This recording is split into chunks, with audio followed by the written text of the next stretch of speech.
Hello and welcome everyone. This is Taco Movie Talks. I'm joined here with Matthew, aka Warchamp. Check out his letterbox, which will be linked down in the description below.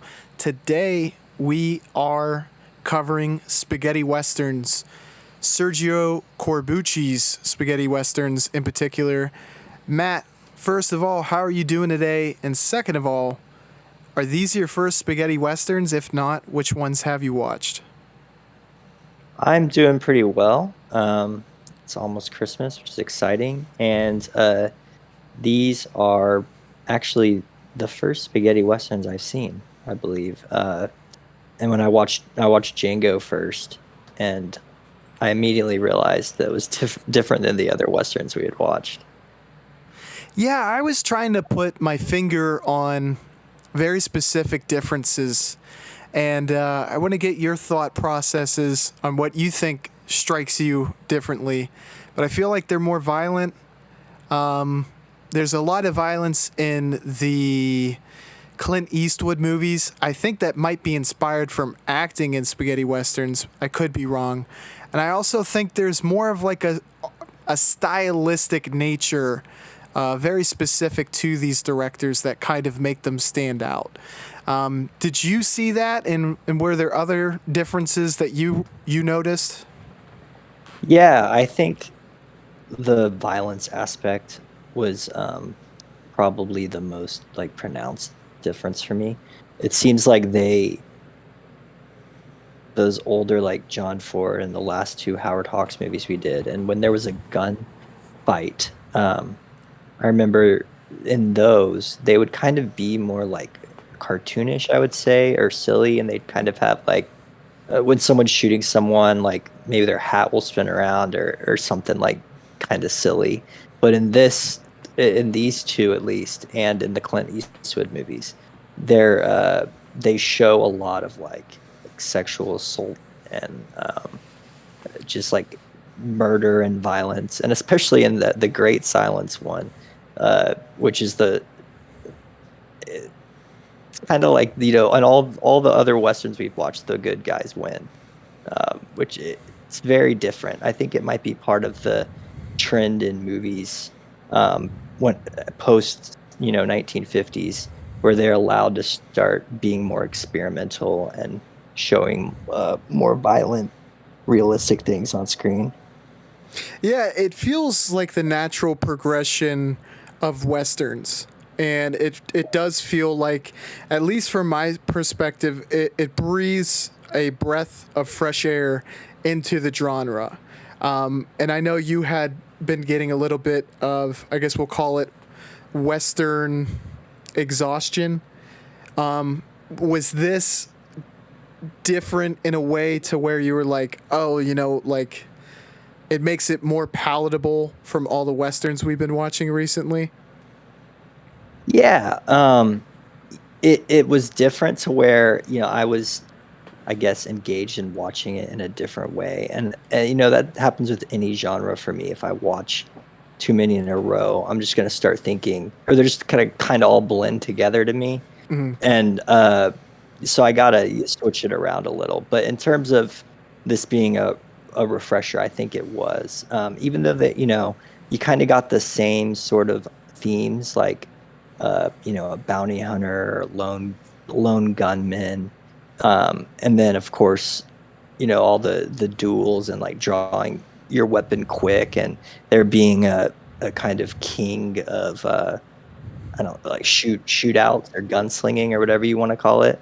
So those kind of stay, but I don't really like know the definition or the ascribed difference that people usually put to westerns and spaghetti westerns. But yeah, I felt like they were different enough.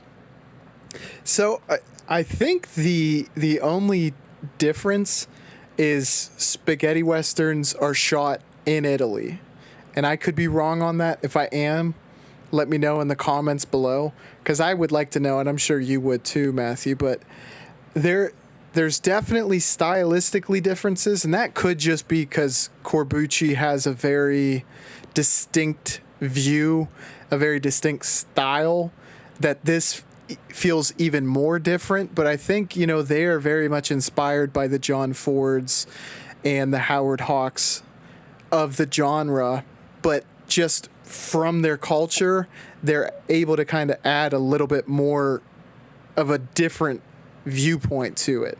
And I thought it played nicely, and I enjoyed it a lot. How about you, Matt? Yeah, I didn't realize they were shot in Italy. It did say Italy in the Great Silence like description. Um, but I had actually never heard that before. I guess might be why they call it spaghetti. I just thought it was like in South America because of the uh, settings. But I know Italy has mountains and stuff as well. Yeah, and they assembled quite a cast too. I thought the actors that they were able to draw, you always think like America is like the birthing ground of all the great actors, but I mean, The Great Silence was able to get Klaus Kinski, who I'm a huge fan of. How about you, Matt? Do you like Klaus Kinski at all? Yeah, yeah. We've discussed that interesting movie about him and Herzog and the problems he causes on set, which is funny. But as an actor, I think he's great, and I think he played a really good villain in The Great Silence. Yes, and I don't know whether it's just because I like him so much that I couldn't see that role in a bad light, but I mean, there was something about him as a villain that it's like, why wasn't he a notorious villain in many more movies? I only know him from this spaghetti western, The Great Silence, and from Herzog. And there are not very more. There's not a whole lot of other movies I really know him from. And I thought he played it spectacularly, and I'm very surprised that he wasn't utilized in a similar role more frequently. Yeah, it kind of reminded me of William Dafoe, like maybe in terms of like the way he looks just a little. And he also plays like William Dafoe plays a lot of good villain characters. And like seeing Krasinski in this role, I was like, yeah, he's like his, aura or the vibe he gives off, or whatever you want to say or call it, is pretty perfect for the villain role because he just kind of has that look that looks evil, just by the way he'll be like looking with his eyes and just like slightly smirking, I guess you could call it. But yeah, if he fits that the role, pretty well. I completely agree. His facial structure, like you said, I agree. I can totally see the similarity between him and Defoe. He has very striking facial features, and that works in his favor. Also, there's something about his hair, where like in the bar scenes, he looks like a punchable character. I know exactly what you mean. I don't know why that is, but it is. And lastly, I thought he had a superbly badass look when he was on horseback with, I think they said it was a woman's shawl, like under his cowboy hat. And it just looked pretty gnarly. I was a huge fan of that like character design because it looked foreboding. It almost looked like he was like death on horseback. Yeah, I guess you could say kind of looks skeleton-ish, like with his eyes kind of like sunken, but they're like huge. Um, I'm trying to. I don't know exact like feature description, but that's the best way I could put it. And then I like the character Silence, I guess is his name. It looked more like that Clint Eastwood like, you know, silent like killer type that is super popular in Western movies. Exactly. Yeah, and also he had like an added layer of badassery when he exposed his throat at one point someone was asking him something like, why can't you, it was the sheriff, and they're like asking him a question, he wouldn't respond, and then he just showed his neck, and to see like a freaking 18-inch scar across his neck added like instant credibility to his character. And that was like a really powerful scene too, when they did the flashback as to how he got that scar and how he lost his voice. Yeah, yeah. Another thing I found interesting, and this was among both the movies and ones we've seen before, is the tendency for people to shoot their hands. And I mean, in war movies, like I don't see it as much as like a target, even though they're shooting guns, like that the other side is aiming for hands, more as it is in westerns where it seems like, as the being able to gunsling and have and win shootouts is kind of like the ultimate goal. Uh, it's like the way they just disable someone, and so they don't have to worry about them as a threat anymore. Instead of killing them, they'll just like shoot their hands or mess their hands up. Yeah, that was such a big aspect of both films that played a huge role with both Django and Silence. And I think it really built upon what the genre has created, where you know that gunslinging is paramount to the people in this world, that it has immediate weight. Like, okay, if they don't have their hands, then they're almost powerless in this universe. So I thought it was quite interesting that Corbucci utilized that in both of these films. Yeah, and even when I think of that other John Wayne movie, or movie with John Wayne we watched, uh, it was El Dorado, where he has another injury. So it's a lot of the times, I guess just from the limited westerns I've seen total, those handicaps play like a big role in the plot line of the story. Like you think and I think about The Great Silence when that they do another flashback and you see how he shot that guy's hands. And then it's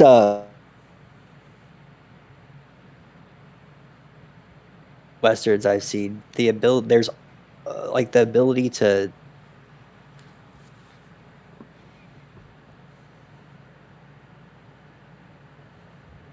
You cut out there, Matt, for a second. Can you hear me?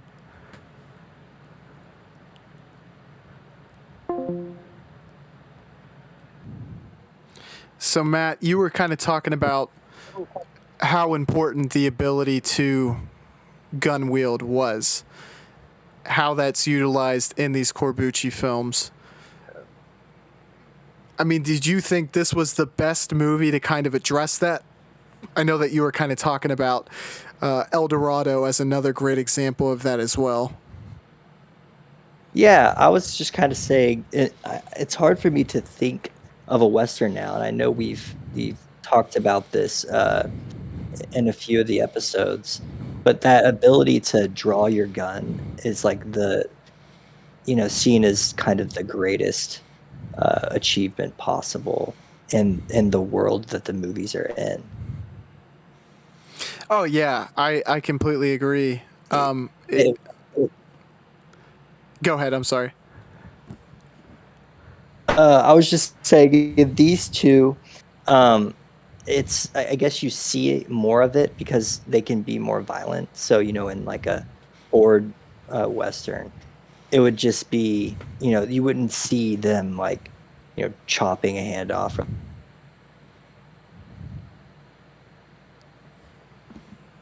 shot, and then they might cut to see like the full violent, I guess, effect and how the process is done. I completely agree.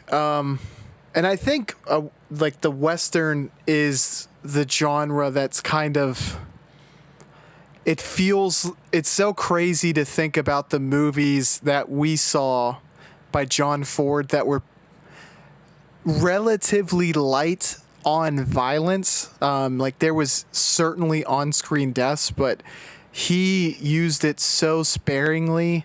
Than to see Corbucci, who just like really fully embraces it. It's almost hard to imagine a Western that doesn't fully embrace violence the way that Corbucci does. That's the way I see it. I would have a lot of trouble like trying to come up with a movie that didn't utilize it the way Corbucci did. I don't know what your thoughts are on that. Yeah, and I was even when I was reading about Django, I saw that it was considered one of the most violent movies to be released at the time because it was only from 1960 being violent in movies. It was typically after Vietnam War, I would say, because there were a lot of you know, horrible things that happened the Vietnam War, and I think that a lot of the I think that might have, just changed what American industry was started to accept as being okay to show at a movie.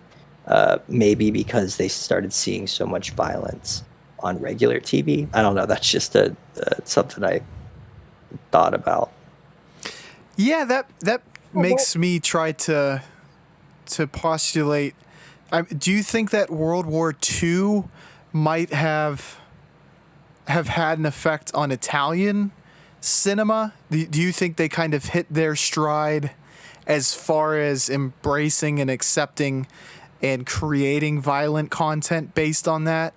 I mean, this is definitely, I don't know, 20 years afterwards, but do you think the fact that that might have been so ingrained in their culture to be on the losing side of World War II that it did impact violence in cinema for Italians and Italian directors specifically? Yeah, I think that's possible, like possibly true, and also I think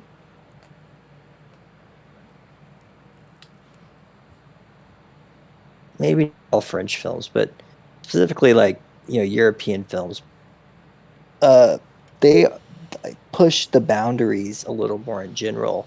I'd say with the violence, like you think of the French extremity or extreme movement, with like movies like Martyrs and Irreversible, and if that kind of movie was released in America now, I think most people would say that's just extreme violence. And if you like, showed someone in the mid '60s this film, they still likely would have those values of growing up watching '40s and '50s like classic movies where you're not supposed to show violence in movies. It's just that progression that America and I think countries have of progression in the sense of what can we allow to be seen on film now, instead of just saying, hey, no, it needs to be this way and it should stay like this.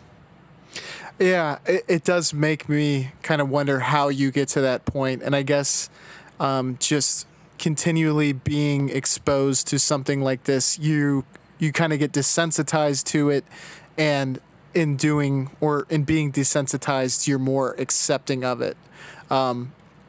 Because I think you and our generation, you and me, I think we're exposed to violence at a much younger age, and I don't know. I think there's a lot of theories that 9/11 had a huge impact on that, and that it kind of just there was an explosion of violence in media afterwards, or the war in Afghanistan and Iraq, that had an effect. But you have to wonder, worldwide, what are kind of the key mark events that lead to that, because it seems to be kind of a prevalent trend that you see, especially in America, and you wonder, is that, happening throughout the world, and what were those landmark events for each country? Yeah, and just an interesting thought I had was how the news in America was starting to show more violent stuff on TV, kind of for shock attention, like a car chase, and I've even seen them show someone getting like beat and assaulted in like a public place on the news, and I was like, I cannot believe they show this on the news. But I think if it can be shown on the news like that, there's no reason the fake version can't be shown in a movie. But as in terms of a landmark in progression, I think that stuff all kind of started to happen around the same time. Like the news changes, the movies start to change, and people aren't as worried about, I guess, being having that old school like morally uncorrupt kind of display, like a lot of the values that they would have promoted in America in the 40s and 50s. They kind of shift a little just to be more like, I guess you could just say less conservative. Not politically conservative, just conservative in general. Yeah, and also, the '60s is very well known for being a kind of a counterculture generation, or decade rather. Um, and I mean, do you think that kind of permeated throughout the globe too? Because it seemed as though a newer generation was kind of sick and tired of this same kind of rose-colored view of the world, and was more of I guess, a pessimistic view in general. I mean, do you think that might have played a role too? I feel like it could have. I'm not. I wonder if that did have an impact on Italian culture as well.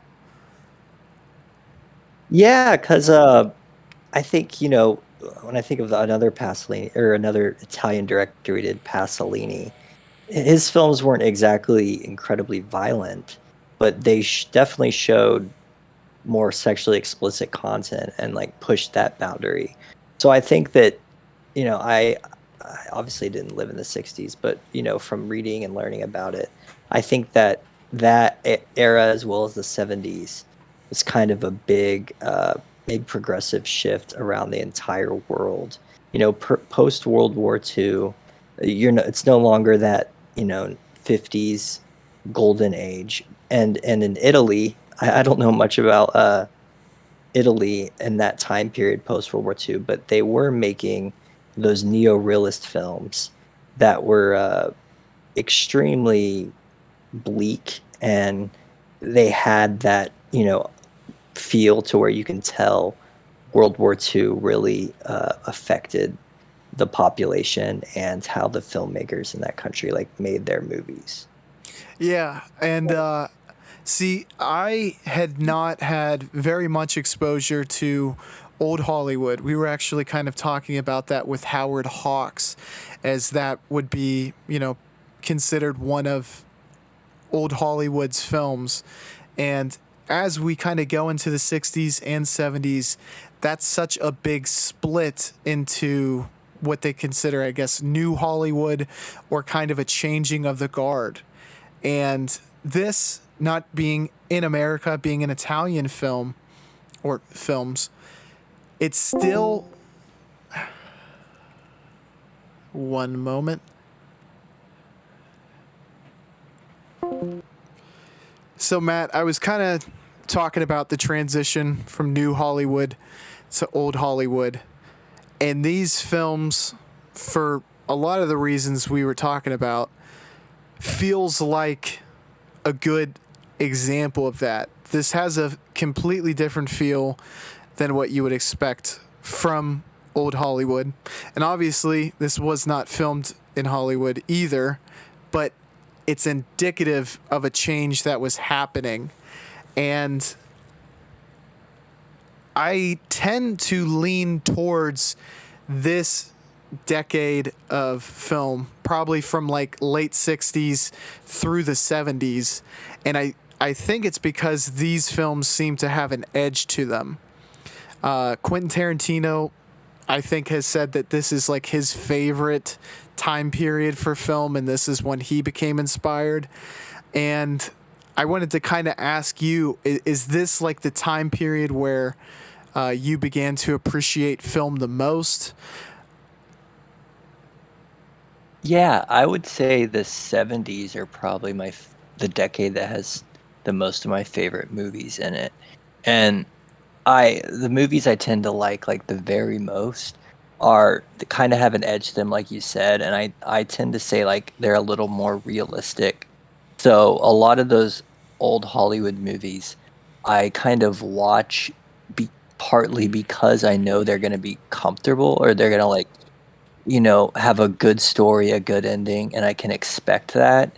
But this late 60s to 70s period change in film, I usually am more drawn into the movie, and I feel like it's more real or personal, or that, this situation could actually happen, as opposed to old Hollywood. It feels more like fantasy and theater, and you kind of know what to expect more. Whereas to these later ones, they're a little more unpredictable in terms of what could actually happen, since there's not as many, I guess, you call it rules in place, where there's a strict set of rules in old Hollywood that kind of governs what can and can't be in the movie. Obviously, both these films have that distinct edge to them. But Django, I feel like instantly you know this is going to be a movie that has an edge, with that opening credit scene where Django is carrying that coffin with him. And I feel like, you know, I'm hard pressed to think of a more iconic beginning to a film. Did you like that? And did you also, is there anything that comes to mind as far as like iconic beginnings of a film? Uh, yeah. So both of these movies, I really enjoyed the theme, like not just the opening, but like that song they play in Django and in The Great Silence. They kind of repeat it a little bit, just the song part, especially in The Great Silence. Um, but yeah, it reminded me, of like a classic opener for at least Django did for a Western. And Great Silence was a little more like they'll have that intro scene, and then here comes the opening credits. Uh, but in terms of opening scenes, I like ones that really draw me in and get me engaged. And like thinking about that, I think this is a totally unrelated director, but Christopher Nolan has, I think, my fave. Like he does opening scenes just really well. I think of that opening one of The Dark Knight is like probably my favorite opening of any movie, because I it had been my favorite movie for years and years, and I especially love the beginning. And I didn't even like Tenet that much, but that opening scene in the opera house is like, it just gets me excited to watch the rest of the movie. I don't know how I could forget the Dark Knight scene. That's still one of my favorite movies of all time.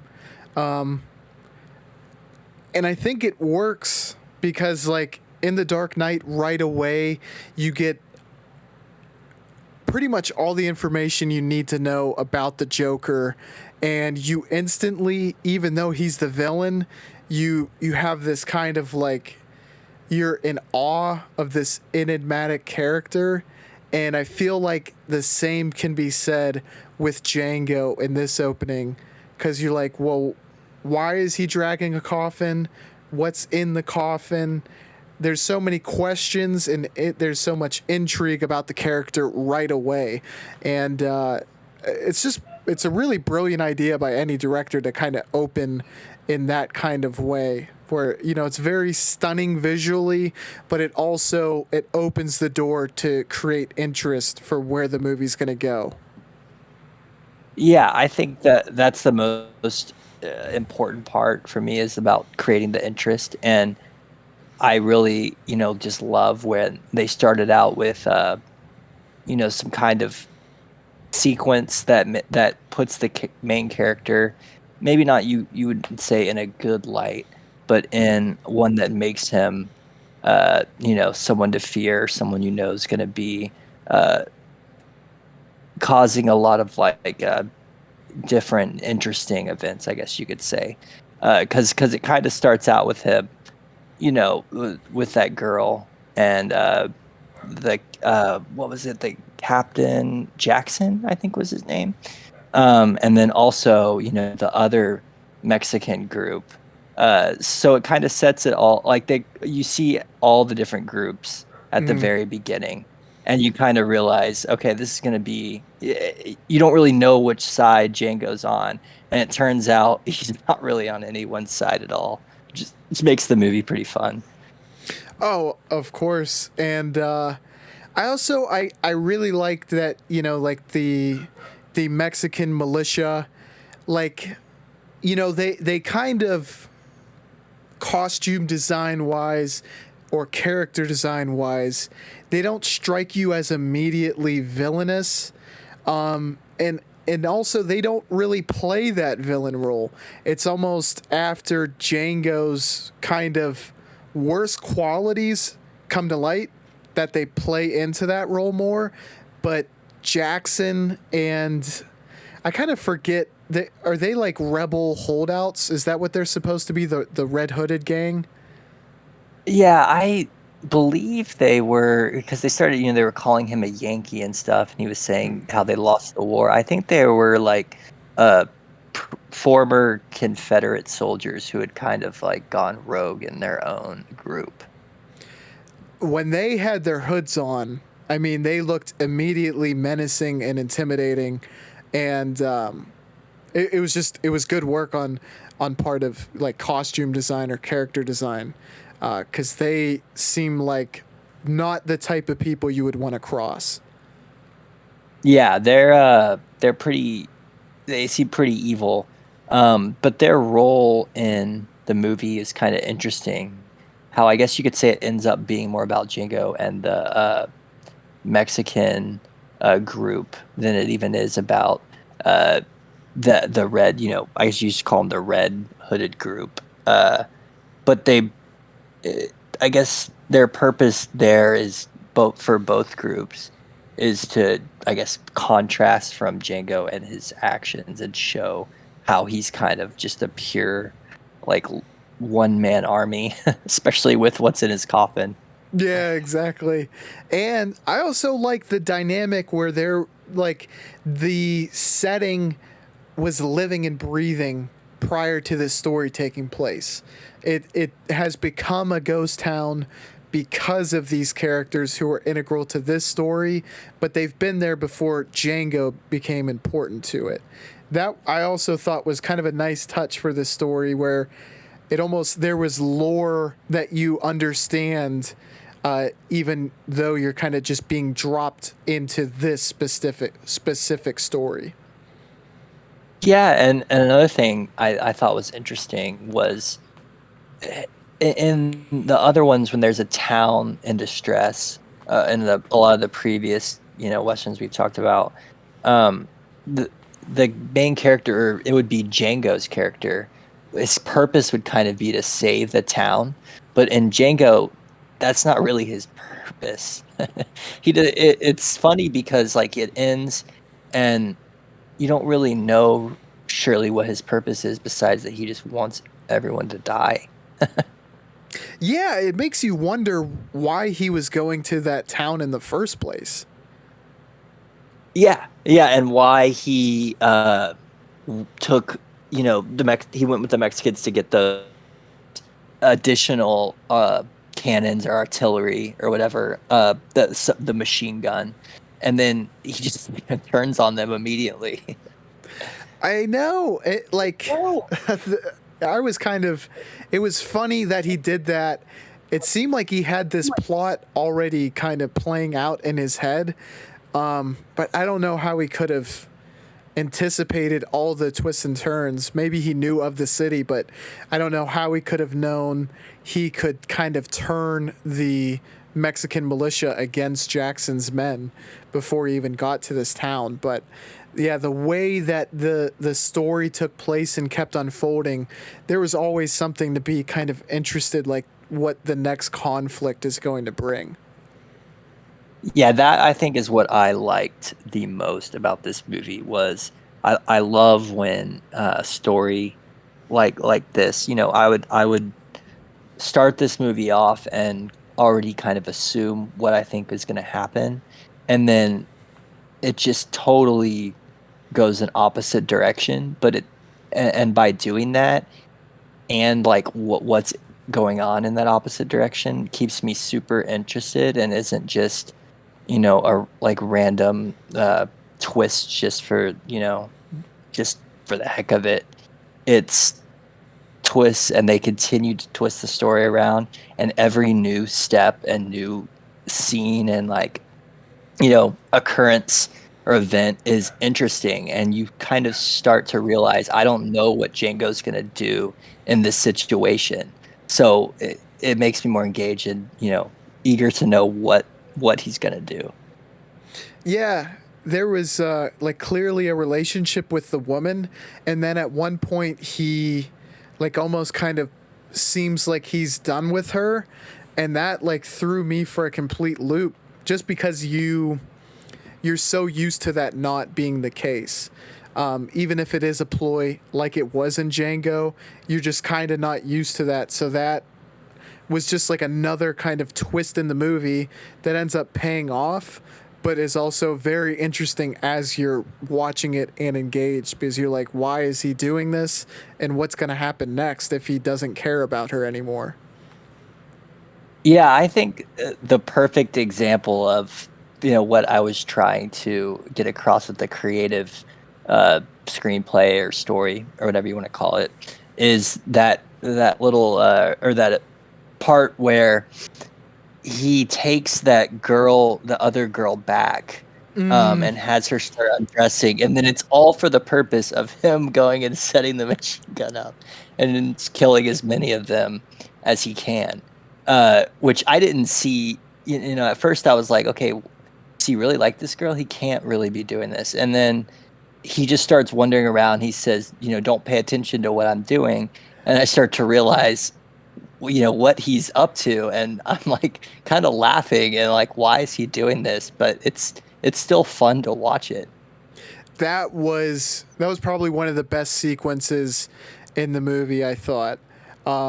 Like as he's traveling kind of across the, I don't even know what you would call like the decks of both buildings, trekking this coffin with him. It was all just like, that's beautiful cinema as far as I'm concerned. Yeah, that was my favorite part of the movie probably as well. And like when that happened, I guess I started liking it even more. I don't know why. I just became more engaged and was more interested in what he was going to keep doing. That's kind of when the movie for me took an even better turn from what it was before. Yeah. I enjoyed, Django's first time in that local saloon. That was awesome. He just, because you get even more of a feel for his attitude, and he's very nonchalant about how badass he is, for lack of a better term. And the way he challenges Jackson and creates this huge central conflict for himself was, I mean, that's what you look for in like a hero or an anti-hero type character. And that leading into the big reveal as to what was in the coffin, I mean, that first third of the movie was great. And then I mean, I felt like there was very little dips in this movie. There was not a whole lot of negative spots for it. Yeah, that was like my first reaction was the way I'd say it is that it just like flows well or that it feels fluid to where every new sequence or scene is moves the story forward and keeps you interested. Which I mean those two things together plus it I just found the what they did with the story to be extremely creative. You know, you would think that Django would end up choosing, you know, either to work with Mexican group or Jackson's group, but and then there would also be some moral reason to do that, kind of like in The Great Silence when he kind of chooses to do work for or try and help out that woman whose I think husband or brother was killed for a bounty. Like they kind of gives you that reason to root for them. Where Django, it just feels more, you know, uh, like in your face and doesn't matter what he does. You still like him, or you're still rooting for him no matter what. And I think that takes such a mastery in screenwriting to have faith in what you've built upon so far that they can make these decisions and you'll still stick by their side. Because it worked on me. I'm assuming it worked on you too. And you know, I'm very impressed by that. Yeah, and you know, it's not like the other characters were better than Django either. They were kind of there was no reason to like them, but Django just seemed a little more uh I, a little like nicer. I don't know how to say it. Like he was even though, you know, he wasn't I guess making the morally correct choice most of the time, he still was trying to save the I forget the girl or the lady that he she ends up liking him. And she's the one in the very first scene about to get executed. Hmm. There's that aspect, but maybe it's just his pure sense of being like a really good with the gun and having that machine gun he carries around the coffin. Just a lot of stuff that makes him like a unique character and someone you would I guess root for more than either of the other two groups. And I think another, just kind of going back to that opening scene, it's almost like indicative of what you're going to get throughout the entire movie. Like, you know, it introduces all the main major characters, or like character groups, but also, and I think, I don't know if you expected this either, but you know, the woman is being beat, and then you see Django, you kind of expect him to jump in immediately, but that doesn't happen to be the case. He doesn't jump in until another group kind of takes over, executes the people who were beating her, and then they were going to kill her. And then he jumps in. It's like he's the most opportunistic character and like the most cunning. And like that's how it plays out throughout the entire movie, is he knows his spots kind of, and he seems like he's just like a couple steps in front of everyone else. Right, right. I think him being like a few steps ahead is probably the best way to describe it. Kind of like he always assumes or knows what they're going to do, and then, you know, like telling them, "Hey, let's go get these machine guns, and y'all can take these back and defend uh, from people like Jackson's group with these guns." And then, but that whole point of him setting that up was basically to use the gun against them. Uh, but I just the use of the gun is probably the central aspect of the storyline. It kind of drives everything, and it drives his ability to wipe out an entire group of people on his own, which I'd say is a little more realistic than having being able to shoot 8 people with a revolver in like 3 seconds and not get shot, and you have a machine gun just mowing an entire army of people down. Yeah, that's a really, really good point because you see that in a lot of Western movies. Even this one, you know, when he's originally in the bar, he's able to take out people with just his pistol. But, you know, you have to up the ante of the hero if you're going to up the ante of the villain, which they do in this film. And having that, you know, as a plot device is so integral to making everything believable. Because I think probably a lot of viewers, including myself, would just roll your eyes if he's taken on 50 people with just a pistol. So you got to be creative. You have to be thinking ahead when you're writing a story like that. And it made that such a big piece of the story, which was awesome. And it also, it almost is like, it speaks even more to the evolution of Westerns, where it's kind of introducing like literally more advanced technology into it. And I think that kind of speaks to how spaghetti Westerns were kind of taking this very tried and true genre and adding their own spin on it, and why it was successful, because they did evolve with it in so many different ways. Yeah, an interesting thought I just had too was, you know, like back in World War One, when people were, you know, at war with each other, there was rules of like respect and who to kill and not to kill. And I think, you know, in the 40s and 50s, this Django movie would have played out where Django ends up having a shootout with Captain Jackson at the end, and then if he wins, it's assumed that he is kind of in charge of those men now, or those men aren't going to, uh, you know, harm him anymore because their leader's dead.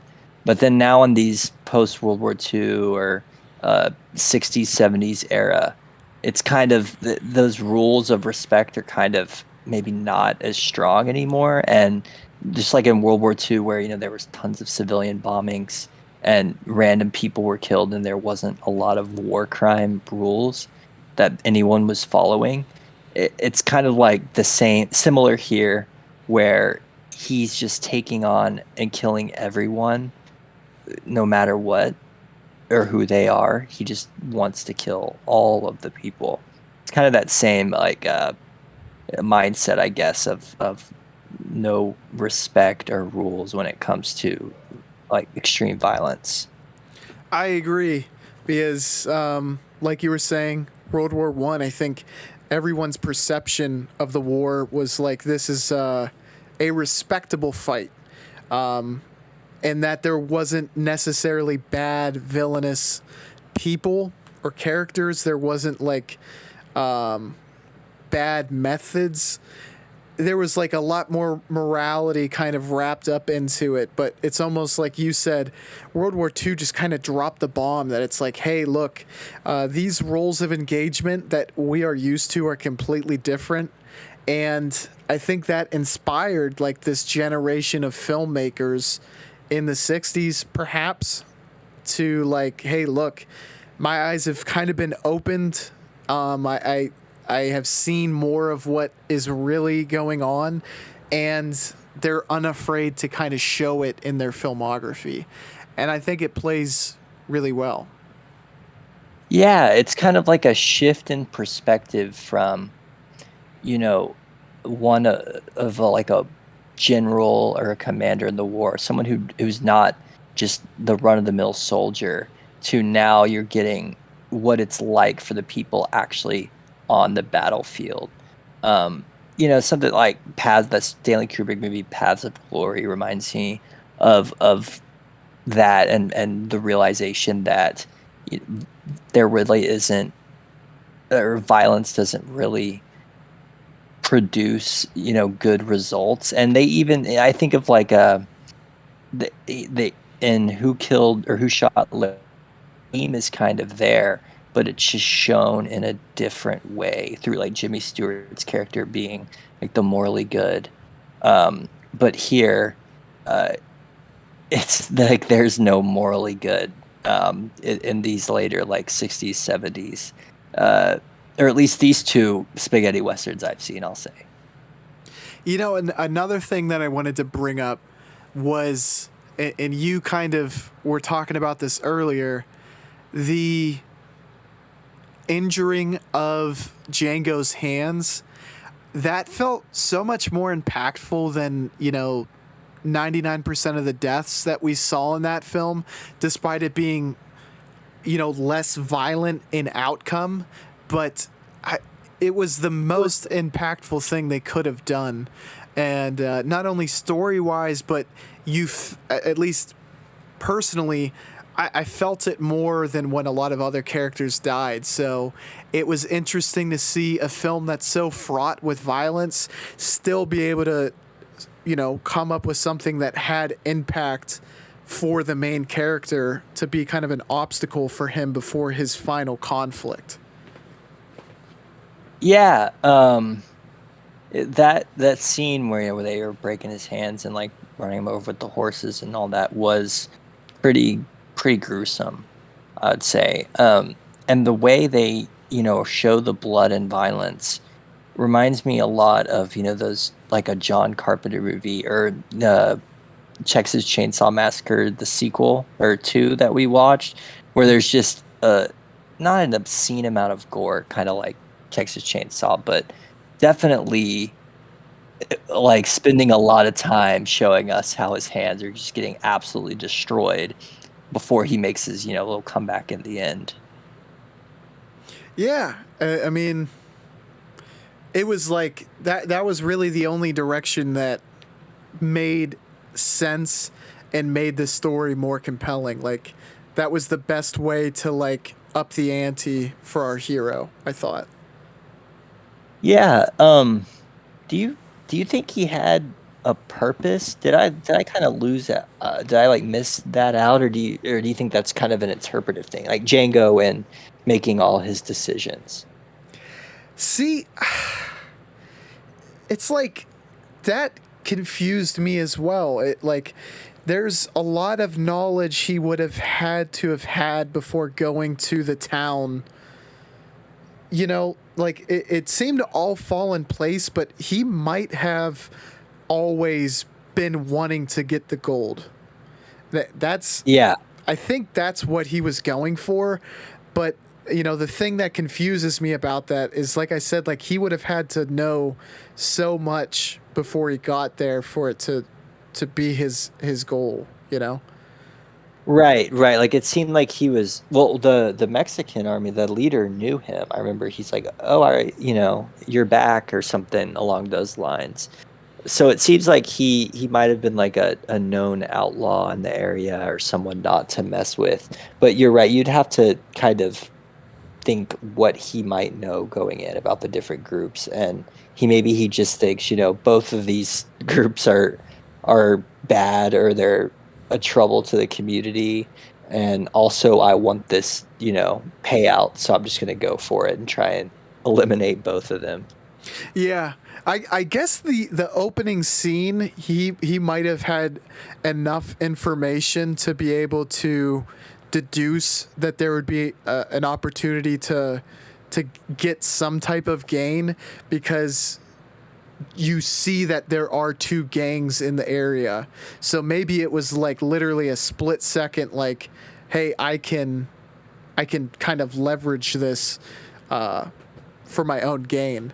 So I think possibly that entire opening scene was just a split second decision where he made the call to, let's see if I can kind of get in the middle of this and benefit somehow. Yeah, yeah. That opening scene's super interesting. How like they're about to, I believe, burn her, and then when they all get shot, you're like, okay, here he comes, and then it's just another group of, I guess, bad guys or whatever you want to call them. I completely agree. Yeah, like that was a huge little twist at the beginning, because you thought it was him, but the shots were like so fast then I'm like, how the hell could he shoot? And then I think they even pan to him or just cut to him, and you're like, he doesn't look like he just shot. And then they walk in. Like, that was such creative filmmaking. That whole opening scene, I thought. Yeah, yeah, and the another part, uh, we already like briefly touched on it, but when he opens up the coffin for the first time and Mm. starts shooting with the machine gun, I was not expecting that. Like, thankfully, I didn't know much about this movie at all before.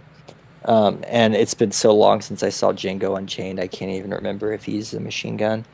Uh, but like when he pulls that out, it was almost comical because of how like how overpowered it was. It's like a alien race with like laser guns like coming down to Earth and like fight. It's like some advanced technology like none of them have access to. Yeah, it was like even worse than David versus Goliath once he brought that out. Like watching, you're like, holy shit, this is Yeah. gonna. The odds are very much in his favor. I want to mention something because I think I completely forgot about it until you brought up Tarantino. This obviously in namesake, inspired Django Unchained, but and I'm not sure how familiar with Tarantino's filmography you are, but there's one very iconic scene in this movie that has direct inspiration on a scene in Reservoir Dogs. Do you know what scene I'm talking about? I've seen Reservoir Dogs, but I don't. That's another one my favorite from him is The Hateful Eight, probably, or Pulp Fiction. And it's funny that The Hateful Eight was definitely inspired by The Great Silence, but we could talk to about that when we get to that movie. But yeah, um, if you want to reveal that scene, you can. I might remember it. So there's a guy, he's part of Jackson's crew. He kind of has like an Amish beard, for lack of a better term. Hopefully that's not an offensive thing to say. But the Mexican militia, they take him and they cut his ear off. Oh, yes. Yeah. Okay, I do remember that now. Yeah, because or like that was to me like the most, I guess, part where I like cringed the most at, because when they cut a body part off like that, I tend to like think of my own like ear or be happy it's there. Um, but yeah, no, I do remember, and it's super violent and gruesome thing to do. And I was surprised they actually showed it. I mean, it's not real, but they showed the ear being cut off and then it bleeding profusely everywhere. It was pretty, yeah, pretty violent. Yeah, that scene and the hand scene were like two of the most brutal scenes in the movie. Like from my perspective, and no one died in them. And that's like it's kind of unique when there's a movie with as many deaths as there are in this movie for the scenes without any death to be the most brutal, I think. Right, right. And also the fact that an entire group of Jackson's group is eliminated, in the first third of the movie, at least the first half. Um which, I wasn't expecting, and it's not often they introduce a whole group of people in a Western movie and then they get, all killed within the first third of the movie. Makes you wonder, but they come back and play a role, and the movie's made in a way in which I kind of thought they would be back, but I wasn't even sure. So the fact that they did come back at the end was a little bit of a surprise still. And I think it speaks to like how dastardly a character Jackson is, that he only kind of faces off with Django when Django is like critically injured. Like Yeah. he didn't have the stones to kind of face him in a fair fight. Right, right. And another, just like I was thinking when I watched this movie, it reminded me of Yojimbo. Have you seen that Oh, I'm Kurosawa movie? I'm a huge fan of Yojimbo. Yeah, it was kind of like, he's kind of fighting both groups. Neither of them are like good people. I'd say Yojimbo, the character in Yojimbo, the main character, is a little more. You can root for him a little more Mhm. because I guess he's a little more likable than Django because Django's like the quiet, calm, outlaw that's popular in these Western films. Yeah, you just touched on something. That's a really good point. He's very good at playing both sides against each other and then making the most informed move that they can. Right, right. It's like it's all kind of about being calculating and cold in like a situation that's I guess not really good for anyone, maybe I guess anyone in the town. And also the Great Silence has that aspect too. The people running the town are just not good people. I think that's a pretty common theme among the westerns we've seen, even all the older ones too. Yeah, it feels like corruption is like a big theme that is pushed in a lot of westerns, and it seems like Corbucci was always one to kind of show that. Although I guess in this one, it's like the saloon owner. He didn't really seem like a bad guy. He even tried to help Django, but he was just literally caught in a situation where there was nothing he could do. He was just kind of being pinched by both sides and at both of their will. Um, the ending of Yeah. this. Oh, I'm sorry. Go ahead, Matt. Oh, I was just gonna say he reminded me of the various like older man characters in the other movies that were just kind of like nice and good people. Yeah, I mean, going to Yojimbo, he kind of reminds me of. I can't remember what business he owned, but he was the person who kind of housed Yojimbo for the majority of the film. Do you know the guy I'm talking about? Yeah. Yeah. There was a huge correlation in that. And I'm really glad you brought up that comparison because I think it's very astute. And also, I had this kind of nagging thing in the back of my head that this feels like a samurai film, a little bit. And I think it's because one, Yojimbo is so influential to all samurai films, but also just on the face of it, it is very similar to Yojimbo. Just you know, comparing both movies to each other. Yeah, yeah. I guess, in a way this is like well, like it's not American, but the Western version or country Western version of a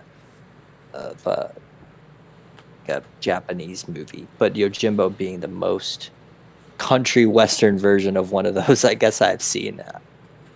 Yeah, and I think a huge part of that comes from the fact that Akira Kurosawa was very, very influenced by John Ford. So I think it's very cyclical as a whole. Oh yeah, I had read that before. Yeah, I forgot about that. Yes, they kind of all blend together. If you can make a lot of common comparisons. So the ending of this one had Django facing off against the captain of the Red Hoods, and for some reason his name is escaping me. And I've said it like 5 times. Jackson. Jackson, yes. Yeah. Where the odds are very much stacked against Django. Did you kind of like the ending of this one? Yeah, I thought it was like the most like by the time we got there, I kind of figured something like that might happen, and I figured it was like the best way to end this story is if he goes out in a blaze of glory, like doing some kind of crazy shootout without his hands, which ends up being what happened. And I did like the end of this one, which is it start like very very different from the Great Silence.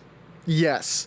I think comparing it to the Great Silence, it's like I give the edge to Great Silence, but it was very neat that they were kind of able to tie it all together, even after like creating this huge kind of obstacle as far as writing, and they covered it up pretty good. That it showed how resourceful Django was, like kind of he was able to, with his teeth, like get rid of, I don't know what you would call it, like a finger guard for the pistol that he used, and then utilize like a tombstone to shoot them. I thought that was kind of, it was really good visually, and it's like, Django is always 1 foot in the grave, 1 foot on a banana peel, but somehow Steel comes out the victor.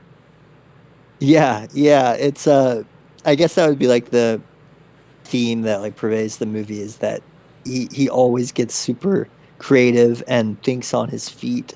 Or maybe he has it planned, you don't really know. But either way, his ideas tend to work out and trick, whoever he's fighting against. Um but yeah, I thought it was for that reason, I thought it was like a good ending. It felt true to the movie, or what the movie was going for during its runtime. I also thought it was interesting to have Django pay in full for the bad things that he did. Like, he didn't benefit from any of the villainy he enacted at all. I mean, he lost the treasure he tried to steal. His hands got brutally beaten, but he was still able to kind of bring the setting back into balance by the end of it. So I kind of thought that was cool as a whole, when it's like you look at what the final outcome of this film is. Yeah, it's kind of like Django loses, and he's going to lose, but he still kind of has that last little, redemption arc where we get to, and he kind of goes out, or the movie goes out like that, which is, I know we are going to talk about The Great Silence, but it's so interesting to me how almost complete opposites they are, in terms of just the ending.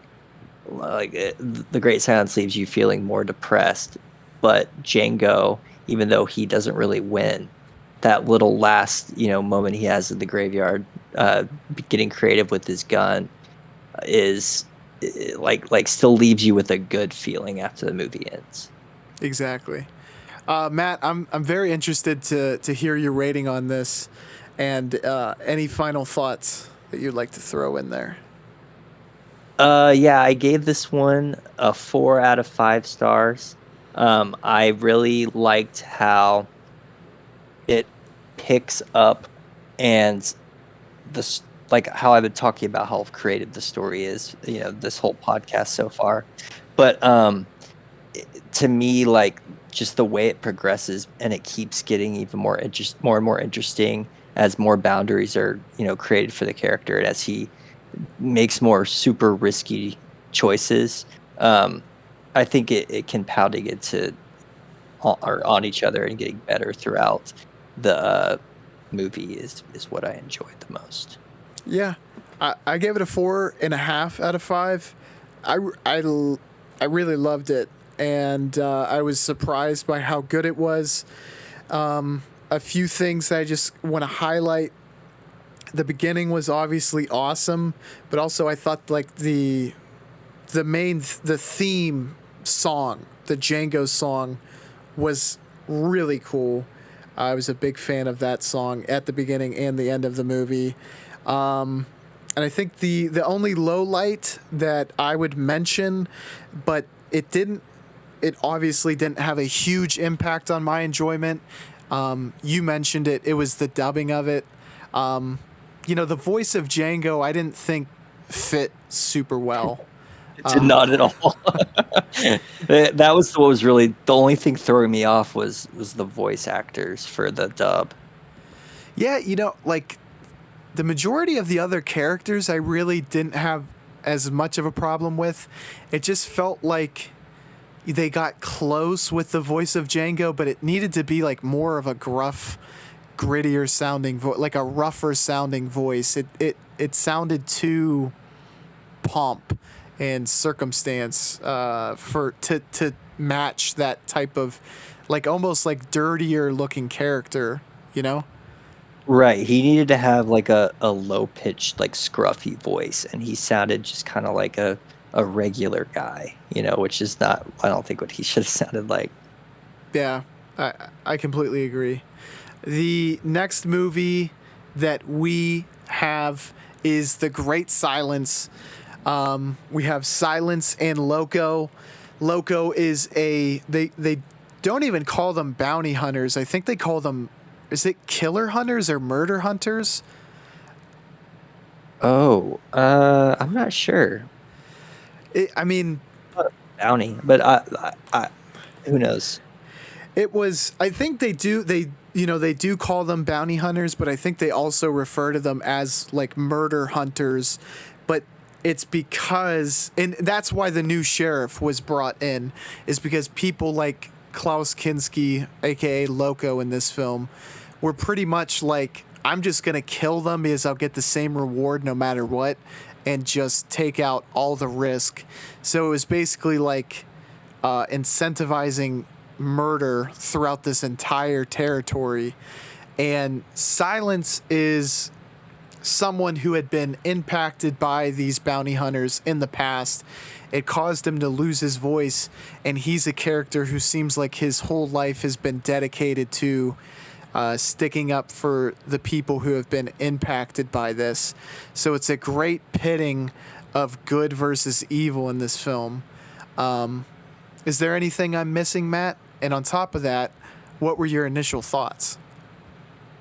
Yeah. No, I don't. I think you described it pretty perfectly. For me, it was like we have this, like, once again, like, corrupt town where they're basically incentivizing people to go out and shoot and kill people by offering money for bringing them their bodies, and that's basically the evil. There's no multiple groups. It's just kind of that town. It's corruption working together. And my initial thought was how cool it was to, and I know I mentioned the Hateful Eight, and this was kind of snowy too, but I can't help but think that was inspired by this movie in particular. But the fact that it was in the snow and it was white everywhere, basically, except for indoors, just covered by snow, was one of the things that struck me as the coolest. I know that's just not really a story thing. It does impact the story, but that, as well as the way it was operating in terms of, there wasn't like a bad group. I mean, they were a bad group of bounty hunters, but once again, we have like the lone ranger trying to save people from this group. But I feel like this was a little more like every man for himself kind of deal. Like, there wasn't exactly a good and bad side, except for Silent being, obviously the morally superior character. Yeah, and I think the setting of this plays such a big factor into that, because you get this sense that, this situation or setting is so destitute that you really, like, if you get screwed over, like the main heroine, the person who ends up linking up with Silence and getting his help, like if you lose your brother or husband, that's going to almost cripple your ability to live, period. And that these characters are acting so dastardly because it's like, it's like a doggy dog scenario, because they're so in the middle of nowhere. It's not like you can just like go pick up food at a grocery store. Like, your situation is so shit that, like, it has created a perfect scenario for people to kind of act so evil. Yeah, like, everybody here is basically trapped in the town if they're not one of those, bounty hunters or outlaws. Like, the female heroine, like you were saying, she like lost, I believe it was her husband got killed, and what is she supposed to do now? Because if she were to go out and try and travel, she'd be dead within, a few hours probably in weather conditions like that. So it's much more isolating, and it also, in every other Western, I'm so used to it being like set in somewhere that looks like Texas, where it's super sunny and it's the desert. But here we're like up in the snow, and it's it's it looks miserable outside to film even, and I kept wondering how messy of a production or hard of a production this must have been, because they were obviously not on a set. They were like shooting in the actual snow. It must have been extremely cold. And they're on top of a mountain, at least in the film. Yeah, I mean, imagine how difficult it would be to lug all the equipment that you need and having all of the people that you've employed like just trek through. I mean, it was like you could see the horses were literally having trouble riding through this thick snow. I mean, that would have been absolutely brutal. Yeah, I kind of felt bad for the horses. I was like, I couldn't tell, like, are they supposed to be doing this? Or they literally can't take it anymore? Like, is this just like a fact of Krinsky working on a production? Is that like stuff has to go terribly? um, Yeah, there was a but scene I yeah, thought the horse broke its leg, like the way it fell. I was like, that, like, I don't know if they planned that and it looked like a bad fall for the horse. yeah, I know what you're talking about. I was thinking, I well, I mean, I didn't want animal abuse in the movie. Obviously, that's something that turns me off. But I didn't end up bothering me that much. It just, I'm also thinking, these cameras, they've got to freeze up super quick, like the lenses in this kind of weather, right? I mean, this has got to be. They didn't probably have time for a lot of takes either. Yeah, and you know what? I think there was only like really one scene where, and it might have even been intentional. It was near the end of the movie, but everything else looked crystal clear. Do you remember the scene I'm kind of talking about? It looked Yeah, like it was either foggy or, as you said, the lens was actually starting to freeze up. yeah, I noticed that one because it stuck out to me. I was like, they either they weren't able to film this part right because of the conditions, or they did this on purpose, and I couldn't really tell. But then it made me think, how has every other camera shot essentially been crystal clear? And it's a restoration as well, because I watched on Criterion Channel, which helps. But uh, I imagine it was just so hard to see out there in general because it was snowing, so it's essentially raining most of the movie. Yeah. You know, Matt, I think this movie is one of the great examples of a movie that completely subverts your expectation again and again. Yeah, yeah, and especially just the actions of the Silence character, the fact that he actually can't speak instead of just choosing to be a quiet person, ends up, it gives him a little more intimidation, or an intimidation factor to him. But it also, he can't really communicate that well with the character he's trying to help. Yeah. On top of that, I also thought, you know, how we went into how smart and calculating a character Django was. I thought Klaus Kinski's Loco was that type of character in this movie. He felt like the more calculating one, and he could see that Silence was kind of trying to draw him into a fight, and he wasn't going to take him on until he was absolutely ready. Yeah, yeah, it's like every other Western, they have a character like Silence. He Mhm. doesn't usually just, go out the way that he does, or get tricked in this way by a character that's obviously a villain.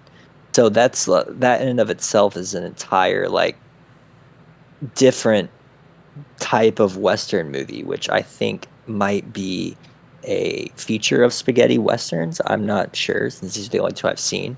But, in every other Western, that lone guy, whether he ends up being a good guy or he's more like John Wayne's character in Red River, where he's not really a good guy, but it ends up in the end he is.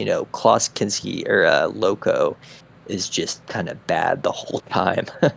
Exactly, and I really appreciate, and they were probably trying to say a lot with this, but Loco used the moral compass against Silence. It was literally his undoing.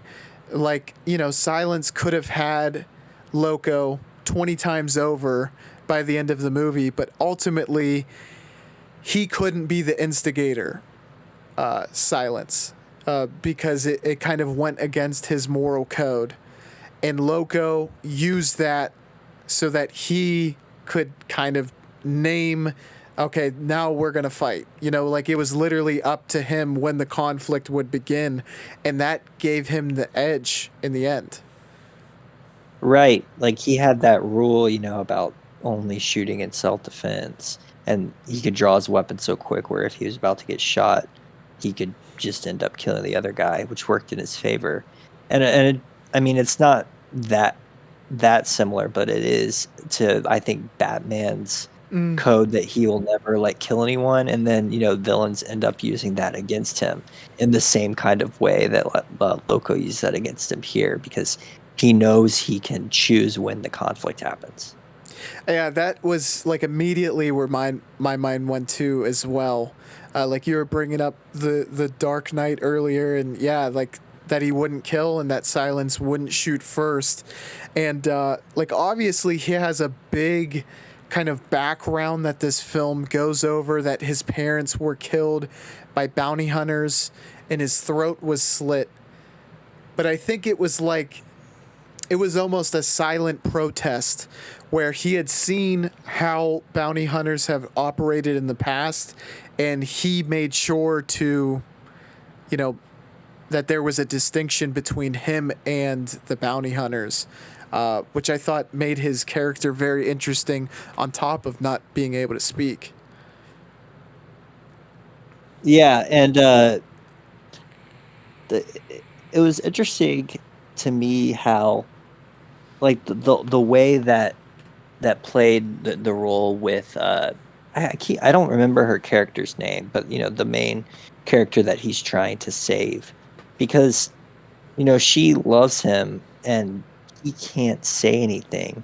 And it's also interesting how Loco's character thinks of them, because I guess he kind of views him as a threat, but I mean, I guess you could just say Loco's character is kind of the standout character and possibly even the main one, but you don't think of it that way because of the way he acts. But I mean, just given the fact that Silence can't talk, and Loco's character is kind of like the larger than life one. I don't know. But then I keep thinking, Silence's character is also in his own way, because he survived, looking at his throat slit and whatnot. So maybe I'm just thinking they're both kind of equally interesting in their own ways. Yeah, I think you bring up a good point, though. It gave enough runtime to go towards character development for Loco. Like, you have to kind of focus more on the villain to create intrigue in this movie, that you get a better feel for Loco than Jackson or the leader of the Mexican militia in Django, for example.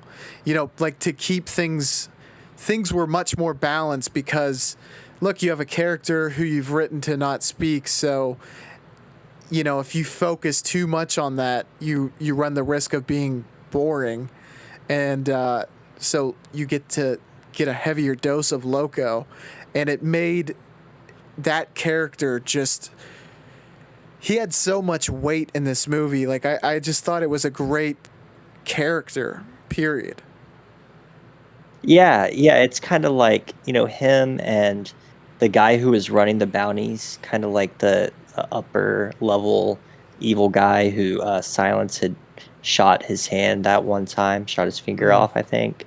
Um, that whole group gets way more screen time than, like, I'm thinking, the evil character in Who Shot Liberty Valance, or the evil characters in the Searchers, like, or that would be like the Comanche group. Like, I was thinking of all the different westerns, and they're just shown doing their evil works in contrast with the main character, and then you only get development on the main characters, really. Whereas here, like you were saying, you you kind of understand more about the backgrounds of Loco and that guy running the bounties more, and even the girl character who is ends up with Silence. Yeah, and that's why like another added bonus to having Kinski play Loco was you have a bona fide lead who's playing the villain, the main supporting actor. Like, I think you needed someone with that prevalence of screen presence and that much charisma to hold down that big of a role. Yeah, I think he was an obvious good choice. And I think, you said, like, towards the beginning of the podcast that uh the way he looks with his hair out is super, like, kind of menacing when he doesn't have, all the coats on.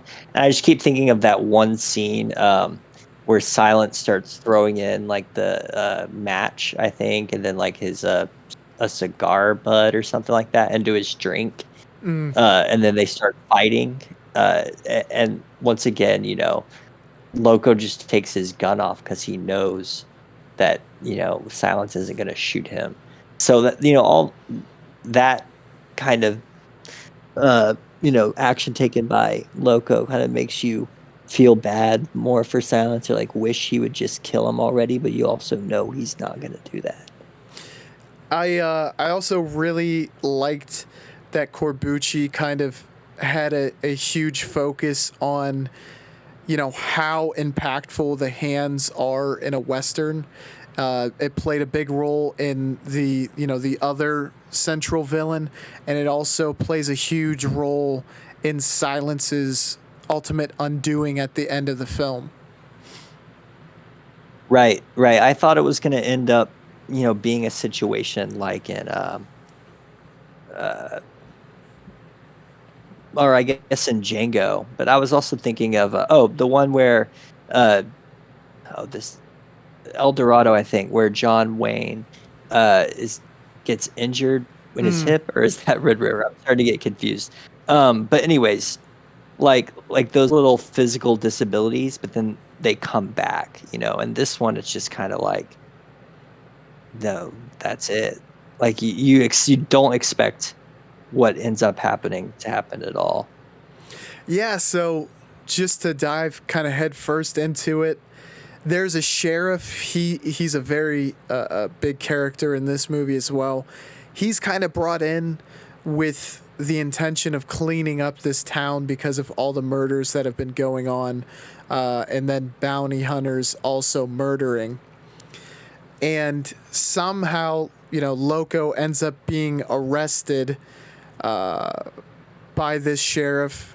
The sheriff has the intention to take him up to this kind of group that's even further up the mountain that ends up stealing his horse. And Loco shows even more of his kind of intelligence and quick thinking, his wit.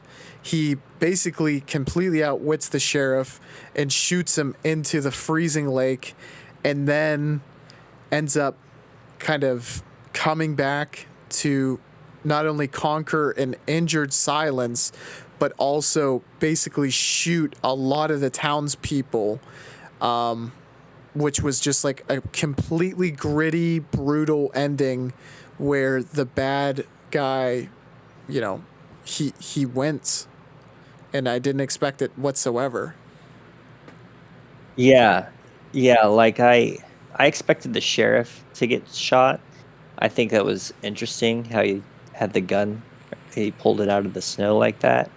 Um, but yeah, that very final part, is like the ending shootout in pretty much all the westerns, but it doesn't go the way you would expect it at all.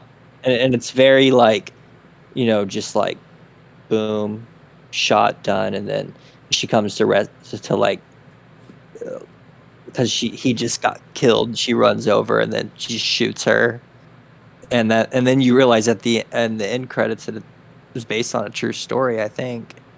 Yeah, it was. I forget the verbiage of it, but it was, outlining one specific instance like this, but also that there was like a lot of like shootings like this that kind of went unpunished, for lack of a better term.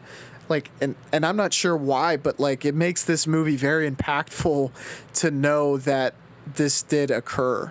You know, I was completely expecting, because I don't I didn't think the sheriff got. I think he gets shot into the lake, but I don't know if they explicitly said like he got wounded.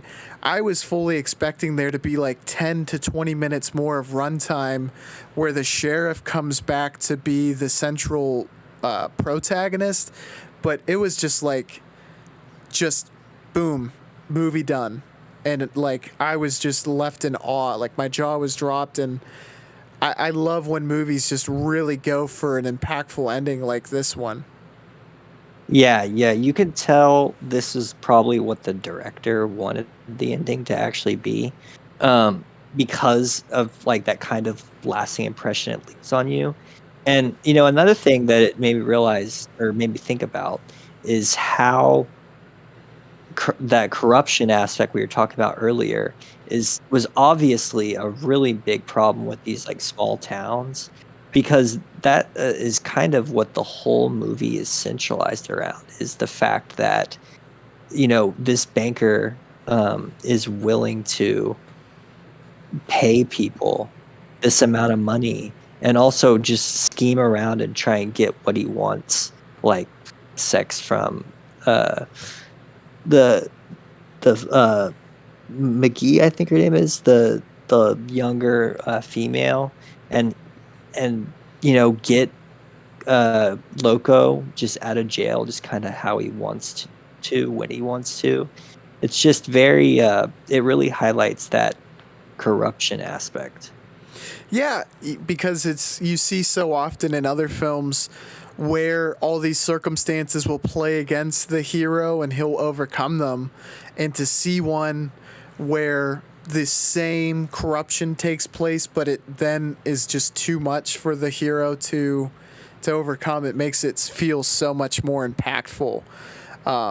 It was just brilliant. I really liked that Corbucci did this movie. Honestly, there's so much to appreciate about this one. Yeah, it makes me, think more at the end, especially when they start telling you like in 1898 or whatever the year was that the blizzard massacres occurred. It makes me want to go look that up and like actually see like what that situation was about or what actually happened in these massacres.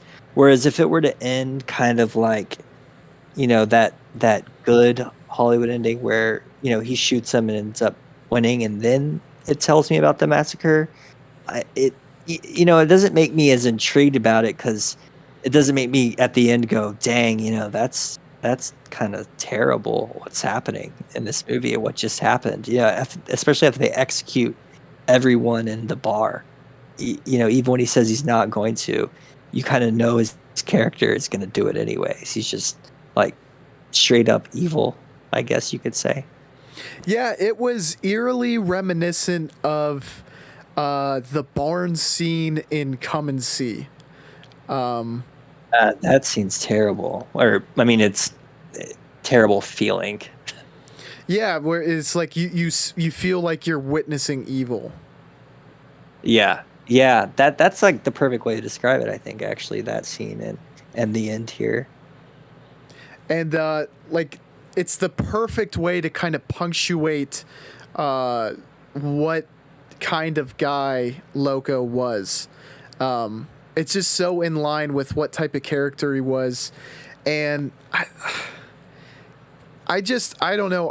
I've always been more I don't attracted, for less of a better term. Like, I've always thought the villains were the cool characters in movies. Not always, but for a very long time. You know, like my favorite Star Wars character is Darth Maul. Like, there's always been something about villains. So when they're written to be like such scumbags, I really appreciate that directors can do that, because there's something intriguing about a character who is just at every turn chooses to do something that only benefits themselves. And to also have that make sense, not just evil for evil's sake, but for it to also kind of be in line with the personal gain that character's trying to do. It's just an added factor that I really liked about that movie. I don't know, were you like that at all growing up? Did you always kind of have a added appreciation for the villains? Yeah, I think probably lots of people do. If you don't just, like hate them straight up when they're on screen, you can usually appreciate some of the things they're choosing to do sometimes, or you would see why they would do that. And then you also think to yourself, like, I would never do that because, I couldn't do that to these people. And then you get curious about how people exist that, for example, here he cares so much about getting the bounties that ending so many lives like doesn't bother him. So you realize, you can say, oh yeah, obviously killing all these people was financial gain. He can't get in trouble. He might as well do it. But then you're the other part of your brain that is like, okay, well, that you would never actually do that.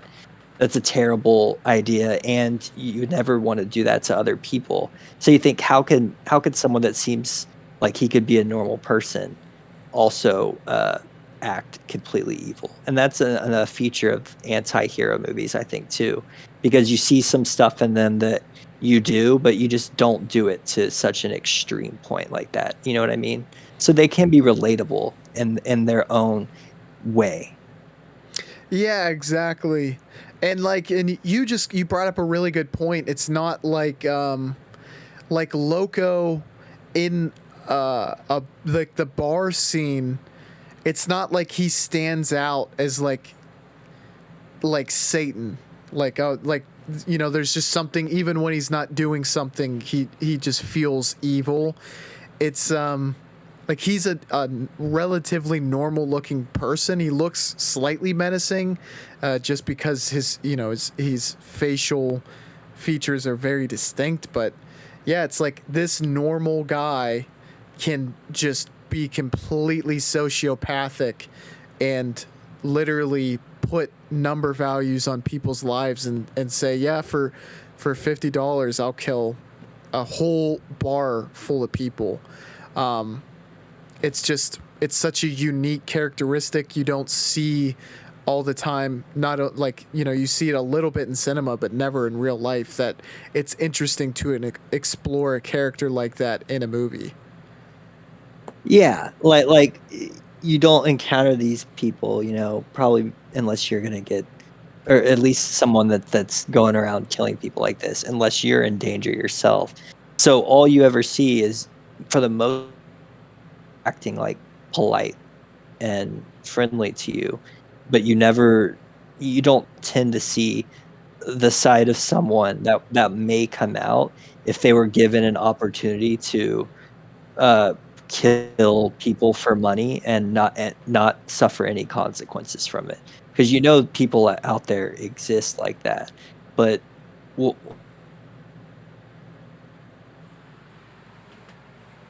and in these like little outlaw towns, there are no laws that really are in place with system. So it's kind of every man for himself, and then whoever's the best at taking advantage of others wins.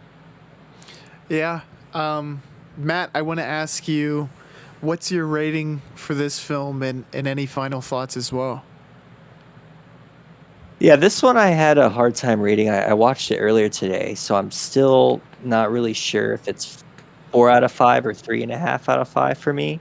Um, I like this one. I think it goes more into like a deeper, I guess, concept about or a story about like like a character story, maybe a little more. There's a little more to it, especially with the ending. Whereas I find Django like more fun to watch, like a movie I would show my friends and maybe my family, and they'd probably enjoy it way more than The Great Silence. So I think this one might be a little more artsy, Hmm. I guess you could say. But I enjoyed both of them almost an equal amount. I'd say Django a little more. I'm the same. I gave this one a 4 out of 5, and I'm happy you kind of brought it up too, because I love this ending so much. I even loved the villain more, but for some reason I appreciated or enjoyed Django more, and I think you hit the nail on the head with it being a more fun movie. But yeah, that's kind of something I would like to explore, where I'm not entirely sure why I thought The Great Silence wasn't as good, despite all the things that I said I thought were better. Yeah, it's weird that you mentioned that, because I felt very similarly too. I thought that this was very good, but yeah, I think I give Django the edge. Yeah, yeah. So, I know we kind of touched on this at the beginning, but how do you feel about spaghetti westerns after having seen these two? Honestly, I'm more interested in watching more spaghetti westerns now. Not that I don't want to watch regular westerns again. I think I do. I just need to give it some time. But they kind of have a different the stories are similar, but I'd say the biggest thing is that they're more unpredictable in what's going to happen. I guess just from these two that I've seen, because now that I've seen westerns, I can kind of guess. Like I don't always know where the story is going, but I usually know it's going to end up, good in some way. Or the bad characters aren't going to prevail, and there's not going to be, random violence that comes out of nowhere. And I kind of like the unpredictability, and darker aspect of the spaghetti westerns I've seen so far. I like that a little more. Kind of keeps me interested. Yeah, I actually watched Sergio Corleone's Once Upon a Time in the West, and I highly recommend it. It makes me like these two and that one make me want to definitely watch a lot more spaghetti westerns, and I do think that westerns set such a good kind of starting point for a lot of movies, and to just kind of take them in wild directions is really what the genre needed, into the late 60s and 70s. Right. I think they would have it would have gotten too stale. They wouldn't have known what to do if they didn't change it up a little bit. Yeah, which, you and I probably didn't really experience this greatly, but I mean, there was a time period where, like, there was a Western movie made where it averaged, like, there was one a week.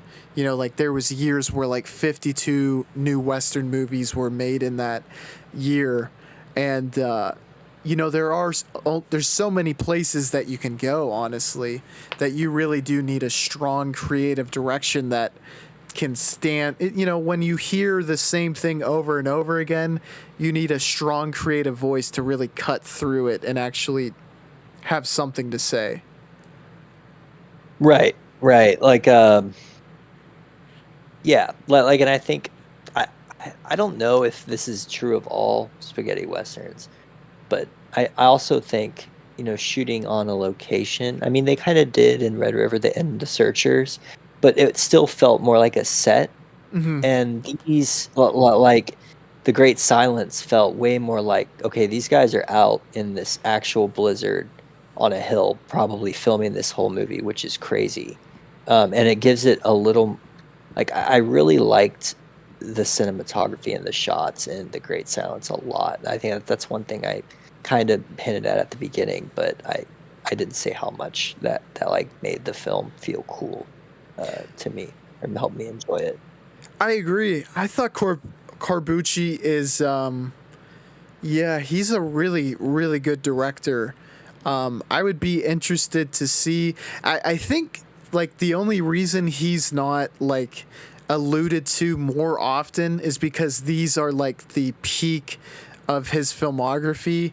And I think he has some other movies that are also worthwhile, but I don't know if they quite scratch the surface of this and Django. I know one of them is Mercenary, and I know another one is Navajo Joe, which actually, you might be surprised to hear this, Matt. The lead of that film is Burt Reynolds.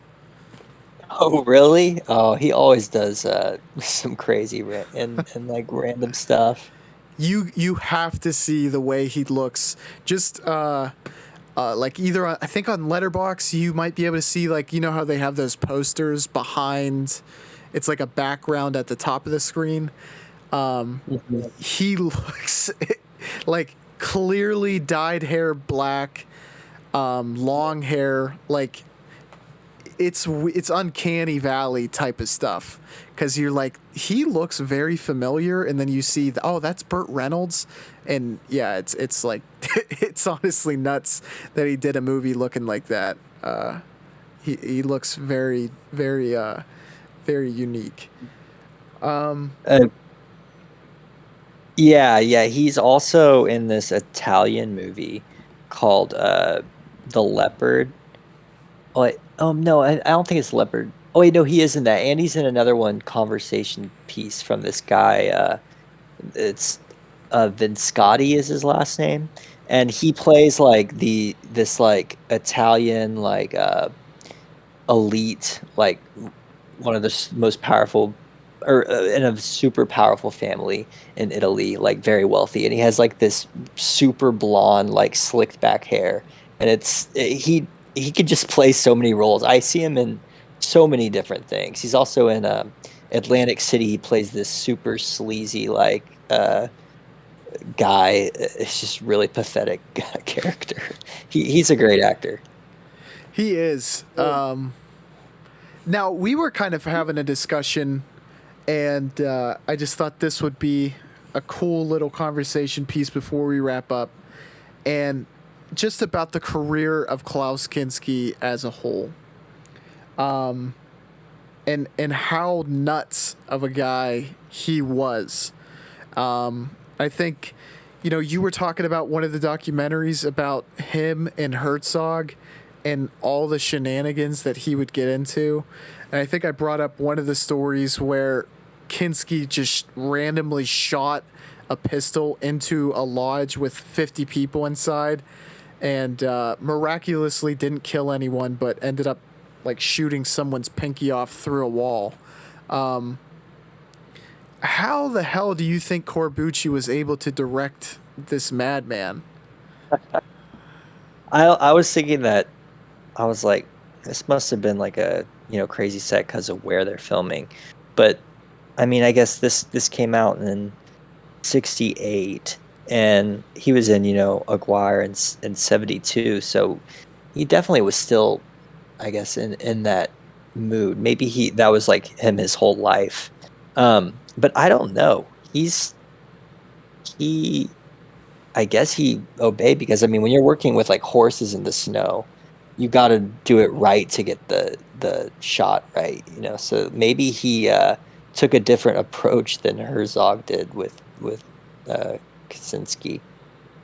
Yeah, and also I think I was very impressed because it seemed as though Kinski actually was on horseback during some of the scenes.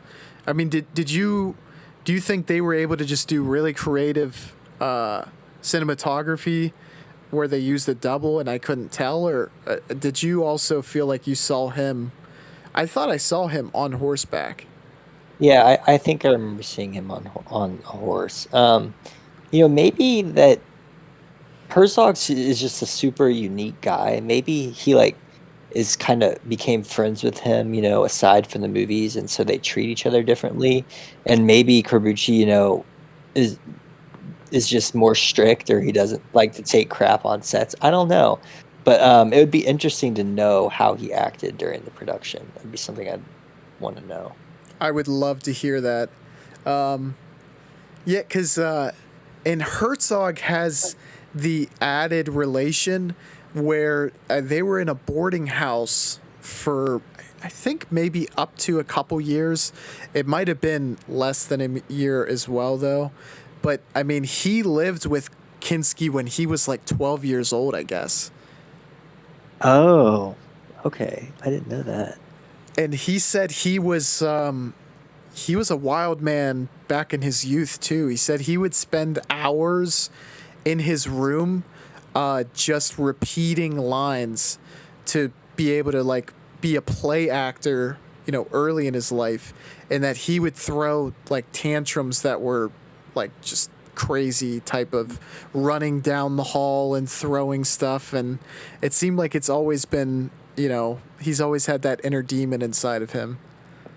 Yeah, he's just a super unique person, obviously.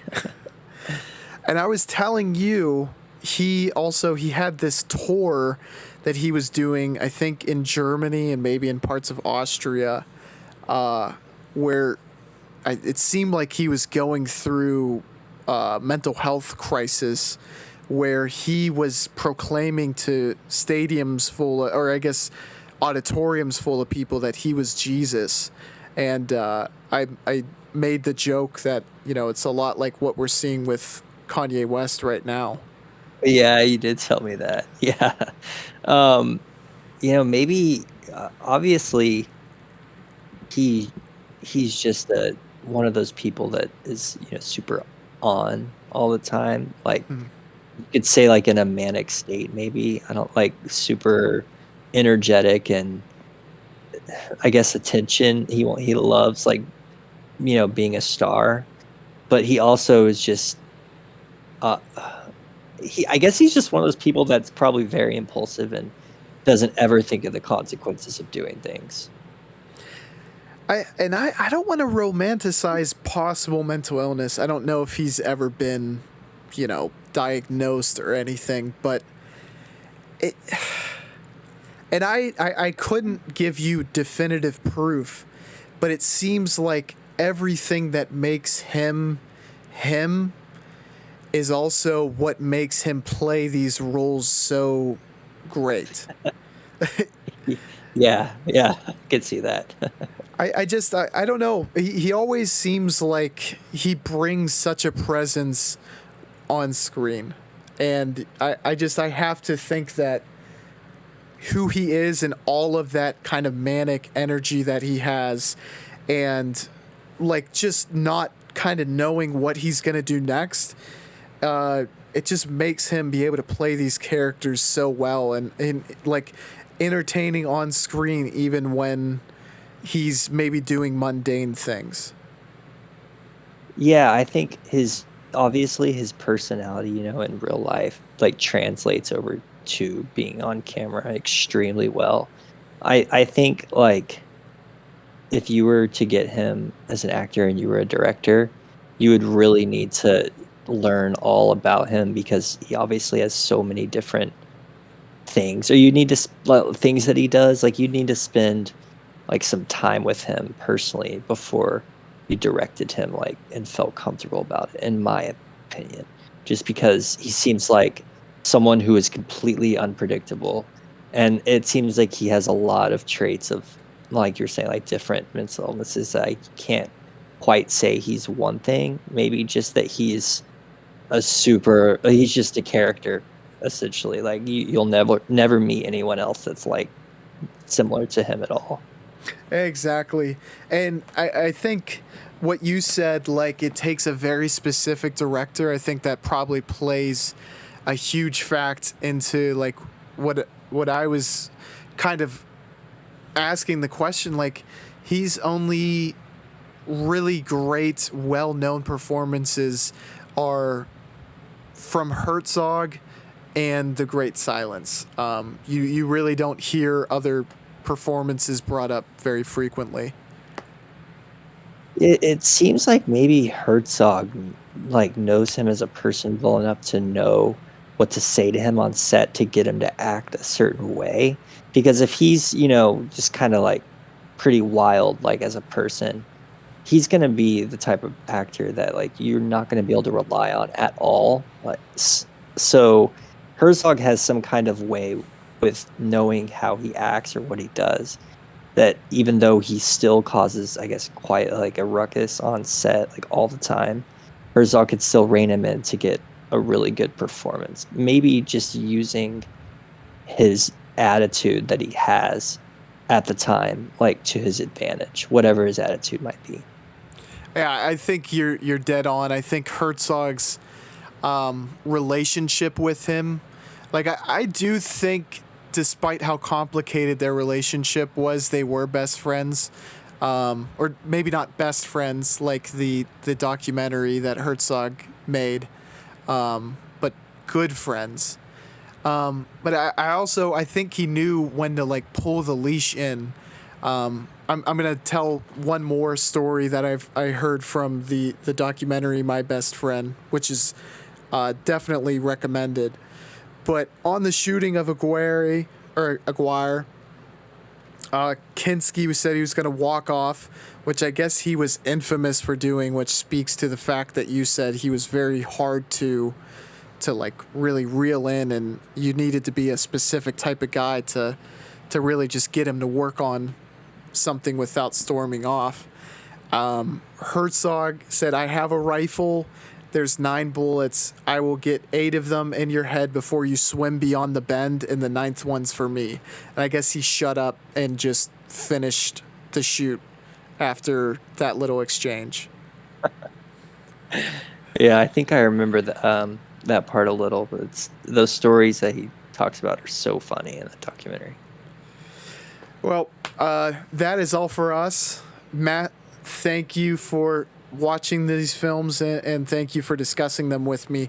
I really enjoyed these, and it was really great to get to watch and understand spaghetti westerns. Yeah, I enjoyed it too. This was a good like breath of fresh air or something new in the Western genre, so it was exciting. Absolutely. Thank you all for watching and listening. We will catch you on the Flippity Floop. Bye, y'all.